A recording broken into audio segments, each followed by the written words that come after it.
It's been one of the world's investment hotspots, chock full of commodities and home to a growing middle class and booming consumer market.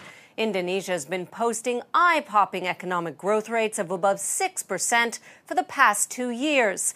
But that's only the happy half of the story. In the run-up to elections next year, troubling signs of rising economic nationalism and cronyism at the top. In the last few weeks alone, a senior official has called for U.S. energy group ExxonMobil to replace its local boss, fueling concerns about government interference. Chevron has reportedly warned it may slash investment in the country if conditions fail to improve. And the U.S. has lodged a complaint with the WTO against Indonesia's import restrictions.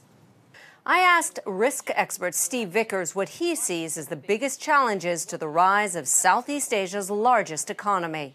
Classic political risk, government interference in the mining sector without warning, damaging foreign investors' interests. That's number one. Corruption is difficult, but we can probably deal with that. With an understanding, one can deal with that. And finally, terrorism. To date, the Abu Sayyaf and others have been contained. There have been some fairly proactive efforts. The Australians and the US military have given a lot of assistance. I would be worried if the foot comes off the pedal on that and that we get a resurgence. That would have a meaningful problem or a meaningful impact if that occurred. If you were to compare Indonesia to another emerging corrupt country, on what par would you put it? I think it's significantly better than Pakistan or whatever. If you compare it with the Philippines, I think the scale and the opportunities are huge, but the political problems are just beginning to surface. I say the election is only just over a year away, and it'll be very interesting to see who actually stands or who are the shortlist.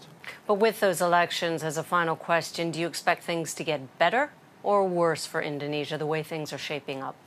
From a foreign investor's perspective, I think worse. I think there's going to be people making noises about nationalism, about protecting national resources and the rest, which may have a negative impact on direct foreign investment in the short term. Whether they're really serious about it will depend, which one of the candidates is elected. Steve Vickers, thanks very much.